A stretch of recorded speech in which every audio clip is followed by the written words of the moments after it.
Hello दोस्तों, स्वागत है आपका ज्ञान सेतु जीएस अकेडमी में। चलिए आज का जो हमारा टॉपिक है वो है भारत की जनगणना पार्ट 2। आज हम जानेंगे कि पार्ट 2 में कैसे या कौन सी राज्य में जनसंख्या ज़्यादा है, भारत की साक्षरता क्या है, भारत के लिंगानुपात क्या है, दशकीय वृद्धि दर क्या है, आज हम सब जानेंगे। तो चलिए देखा जाए दोस्तों कि भारत की जनसंख्या यानी भारत की जो जनसंख्या है लगभग में कितना है, तो वो है 125 करोड़। यानी 2011 के जनगणना के अनुसार जो पूरी जनसंख्या है भारत की वो है 121 करोड़। कितना है? 121 करोड़, लेकिन हम यहाँ पे बढ़ा के लिखे हैं 125 करोड़। पता होगा कि मोदी जी जब भी भाषण देते हैं तो बोलते हैं कि 1.25 करोड़ की आबादी। तो चलती है, ध्यान रखना है कि कितना है, तो 1.25 करोड़ है भारत की जनसंख्या। इसके बाद है कि विश्व की जनसंख्या का यानी विश्व की जनसंख्या के भारत का कुल जनसंख्या कितने हैं, यानी विश्व की जनसंख्या के भारत की जनसंख्या कितनी है, वो है 17.5%। यानी विश्व की कुल जनसंख्या के भारत की जनसंख्या कितना है, वो है 17.5%। इसके बाद है भारत में, यानी कहने का मतलब 2011 के जनगणना के अनुसार दशकीय वृद्धि दर कितना है। तो दशकीय वृद्धि दर सबसे कम जो था वो था नागालैंड में। कितना था? तो -0.6%। यानी दशकीय वृद्धि दर सबसे कम कहाँ पर है? नागालैंड में था। कितना था? तो -0.6%। यहाँ पर ऋणात्मक चला गया था। यहाँ पर नागालैंड में। ध्यान रखना दोस्तों, हम लोग पीछे पढ़ चुके हैं कि महान विभाजक वर्ष किसे कहा जाता है, किस वर्ष को कहा जाता है? 1921 को कहा जाता है। क्यों? क्योंकि वहाँ पर उस समय 77 लाख की जनसंख्या में कमी आई थी, इसीलिए इसे महान विभाजक वर्ष कहा जाता है। तो पूछेगा कि दशकीय वृद्धि दर ऋणात्मक कहाँ पर है, किस राज्य में? तो नागालैंड में। क्यों? क्योंकि यहाँ पर -0.6% की जनसंख्या में कमी हुई थी, इसीलिए नागालैंड का है जो दशकीय वृद्धि दर क्या है, ऋणात्मक है। इसके बाद है सबसे अधिक जनसंख्या घनत्व। हम लोग पीछे पढ़ चुके थे कि जनसंख्या घनत्व तो क्या होता है, तो कुल जनसंख्या बटा में कुल क्षेत्रफल बराबर होता है जनसंख्या घनत्व। तो ध्यान रखना है कि जनसंख्या घनत्व यानी कहने का मतलब यहाँ पर जो देखना है 325 और 382 लिखिए। यानी 2001 में भारत की जो जनसंख्या घनत्व था वो था 325 और 2011 में भारत की जनसंख्या घनत्व कितना बढ़ गया, तो 382। ठीक है, सॉरी। तो 325 2001 में थी और 2011 में कितना है, 382। ध्यान रखना है ये वाला कि भारत की जनसंख्या घनत्व 2011 के आंकड़ा के अनुसार कितना है, 382। इसके बाद है कि लिंगानुपात। तो लिंगानुपात 2011 में भारत की कितना है, 943, लेकिन 2001 में कितना था, 933, यानी 10 बढ़ा है। बता चुके थे कि 1000 पुरुषों की संख्या पे स्त्रियों की संख्या लिंगानुपात कहलाता है। कि लिंगानुपात कितना था 2001 में, 933 था और 2011 में लिंगानुपात कितना है भारत का, 943। ध्यान रखना है अपडेट्स में। इसके बाद है कि सर्वाधिक मतलब शिशु लिंगानुपात कितना है। तो अभी वर्तमान 2011 के जनगणना के अनुसार 918 है। तो भारत का शिशु लिंगानुपात कितना था, कितना है, तो 918 है, लेकिन 2011 में कितना था, 927 था। तो ध्यान रखना है कि शिशु लिंगानुपात भारत का कितना है 2011 के जनगणना के अनुसार, वो है 918। इसके बाद है कि साक्षरों की संख्या, यानी भारत में कुल साक्षरों की संख्या कितना प्रतिशत है, तो 73%। कितना है, 73%। हम बता चुके थे कि साक्षर किसे बोलते हैं, जिसका आयु 7 वर्ष हो या 7 वर्ष से अधिक का हो, वो व्यक्ति किसी भाषा को बोल सकता है, समझ सकता है, पढ़ सकता है, लिख सकता है, उसी को बोलते हैं साक्षर। तो साक्षरों की संख्या कितना है, तो है 73%। इसके बाद है ग्रामीण क्षेत्रों में सबसे अधिक साक्षर कौन सा है, यानी ग्रामीण क्षेत्रों में सबसे अधिक साक्षर वाला राज्य कौन सा है, वो है केरल। कौन सा है, तो वह है केरल। और सबसे कम साक्षर राज्य कौन सा है ग्रामीण क्षेत्रों में, वो है आंध्र प्रदेश। ध्यान रखना दोस्तों कि ग्रामीण क्षेत्रों में सर्वाधिक साक्षर वाला राज्य कौन सा है, केरल है, और ग्रामीण क्षेत्रों में सबसे कम साक्षर वाला राज्य कौन सा है, वो है आंध्र प्रदेश। इसके बाद है कि सर्वाधिक शिक्षित राज्य, यानी सबसे अधिक शिक्षित राज्य भारत का कौन है, वो है केरल, और सबसे कम शिक्षित राज्य कौन सा है, वो है बिहार। तो ध्यान रखना कि सर्वाधिक शिक्षित राज्य कौन सा है, केरल है, और सबसे कम शिक्षित राज्य कौन सा है, वो है अपना बिहार। इसके बाद है कि अनुसूचित जाति, यानी भारत की कुल जनसंख्या के अनुसूचित जातियों की संख्या कितनी है, तो वह है 16.6%। यानी भारत के कुल जनसंख्या में अनुसूचित जाति के जनसंख्या कितनी है, तो वह है 16.6%। इसके बाद है कि शेड्यूल कास्ट, यानी अनुसूचित जाति का लिंगानुपात कितना है 2011 के आंकड़ा अनुसार, तो वह है 945। ध्यान रखना दोस्तों कि शिशु लिंगानुपात अनुसूचित जाति का 2011 में कितना था, वो था 945, और भारत की कुल जनसंख्या के कितना प्रतिशत है, तो 16.6%। इसके बाद है कि अनुसूचित जनजाति, सॉरी दोस्तों, वहाँ पर अनुसूचित जाति है जो 945 था लिंग अनुपात, और यहाँ पे है अनुसूचित जनजाति ST।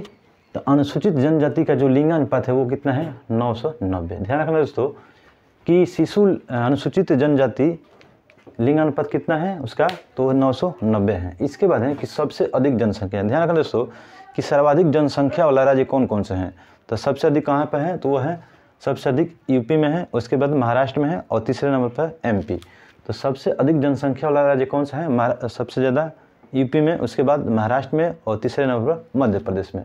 इसके बाद है कि सबसे कम जनसंख्या, यानी सबसे कम जनसंख्या किस राज्य का है, तो है सिक्किम का है, और उसके बाद 2 नंबर पर कौन सा है, मिजोरम। तो सबसे कम जनसंख्या कहाँ पे है, सिक्किम में है, और दूसरे नंबर पर उसके बाद कौन है, मिजोरम है। इसके बाद है कि सर्वाधिक जनसंख्या घनत्व वाला राज्य कौन सा है, तो सर्वाधिक जनसंख्या घनत्व वाला राज्य कौन सा है, ये है बिहार। अपना बिहार है, यहाँ पर है 1106 है, और उसके बाद है बंगाल 1028।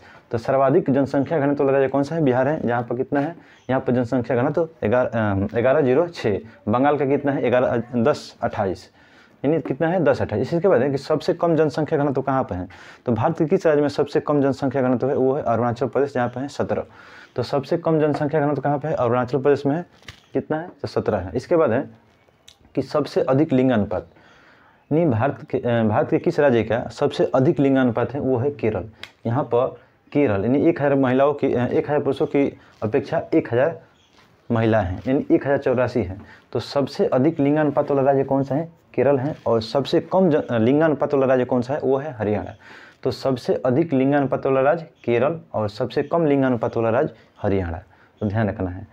और लिंगानुपात कितना है केरल में, 1084। शिशु लिंगानुपात कहाँ पर है, तो सर्वाधिक शिशु लिंगानुपात वाला राज्य कौन सा है, वो है अरुणाचल प्रदेश, यानी सबसे अधिक शिशु लिंगानुपात कहाँ पे है, वो है अरुणाचल प्रदेश में, यानी पूर्वोत्तर राज्य में। इसके बाद है कि सर्वाधिक कम लिंगानुपात शिशु लिंगानुपात, यानी सर्वाधिक यानी सबसे कम शिशु लिंगानुपात वाला राज्य कौन सा है, तो वो है हरियाणा। और लिंगानुपात में भी कौन सा राज्य है, वो है हरियाणा। तो शिशु लिंगानुपात में सबसे अधिक कहाँ पे है, अरुणाचल प्रदेश में है। शिशु लिंगानुपात सबसे कम कहाँ पे है, हरियाणा में है। इसके बाद है कि सबसे अधिक ग्रामीण जनसंख्या, तो सबसे अधिक ग्रामीण जनसंख्या प्रतिशत में, यानी सबसे अधिक ग्रामीण जनसंख्या प्रतिशत में कहाँ पे है, तो वह है हिमाचल प्रदेश। कहाँ पे है, हिमाचल प्रदेश में। सबसे अधिक ग्रामीण जनसंख्या प्रतिशत में कहाँ पे है, वो है हिमाचल प्रदेश में। इसके बाद है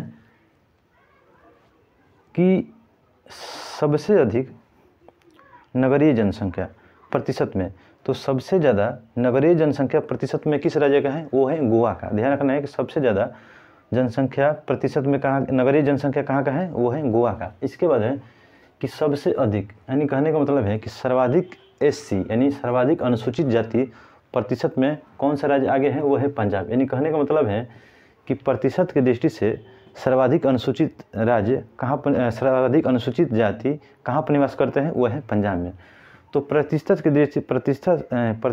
दृष्टि से सर्वाधिक SC कहाँ निवास करते हैं, वो पंजाब में करते हैं। इसके बाद है कि सबसे अधिक यानी सबसे ज़्यादा, यानी भारत के किस राज्य में सबसे ज़्यादा अनुसूचित जनजाति निवास करती है, वो है UP। ध्यान रखना है कि प्रतिशत में पूछे तो पंजाब, लेकिन ऐसे पूछे कि सर्वाधिक अनुसूचित जाति कहाँ निवास करती है, वो है UP में। कहाँ पे, UP में करती है। इसके बाद है कि सबसे अधिक ST यानी सबसे ज़्यादा, यानी भारत के किस राज्य में सर्वाधिक अनुसूचित जनजाति पाई जाती है, वो है मध्य प्रदेश। तो सर्वाधिक ST कहाँ पाए जाते हैं, मध्य प्रदेश में। इसके बाद है कि सर्वाधिक साक्षर राज्य कौन सा है, केरल है, और सबसे न्यूनतम राज्य कौन सा है साक्षर में, वो है बिहार। इसके बाद है कि सर्वाधिक पुरुष साक्षरता वाला राज्य और सबसे ज़्यादा महिला साक्षर वाला राज्य कौन सा है, तो वो है केरल। यानी कहने का मतलब है कि पुरुष साक्षर और महिला साक्षर सर्वाधिक कहाँ पर है, किस राज्य में है, तो केरल में है। तो सर्वाधिक पुरुष साक्षर कहाँ पर है, तो केरल में है। सर्वाधिक साक्षर महिला कहाँ पर है, केरल में है। इसके बाद है ध्यान रखना दोस्तों कि अरुणाचल प्रदेश और नागालैंड, ये पूर्वोत्तर क्षेत्र का है, लेकिन अरुणाचल प्रदेश और नागालैंड दो ऐसे राज्य हैं जहाँ पर कोई भी अनुसूचित जाति नहीं पाई जाती है। तो ध्यान रखना है कि अरुणाचल प्रदेश और नागालैंड में कोई भी अनुसूचित जाति निवास नहीं करती है। ठीक है। इसके बाद हो गया कि हरियाणा एवं पंजाब, तो हरियाणा एवं पंजाब में कोई भी ST निवास नहीं करती है। यानी कहने का मतलब है कि हरियाणा और पंजाब राज्य एक ऐसा राज्य है जहाँ पर कोई भी अनुसूचित जनजाति नहीं पाई जाती है। ध्यान रखना है पहले बात ये है कि अरुणाचल प्रदेश और नागालैंड में कोई भी अनुसूचित जाति नहीं पाई जाती है। इसके बाद है कि हरियाणा और पंजाब दोनों आसपास है, पास हैं, तो हरियाणा एवं पंजाब दो ऐसे राज्य हैं जहां पर एसटी निवास नहीं करती है, यानी अनुसूचित जनजाति निवास नहीं करती है। इसके बाद है कि सबसे अधिक जनसंख्या घनत्व। ध्यान रखना दोस्तों, अब चलते हैं हम केंद्र शासित प्रदेश के बारे में कुछ समझते हैं कि सर्वाधिक जनसंख्या घनत्व किस केंद्र शासित प्रदेश का है, वो है दिल्ली, यानी दिल्ली।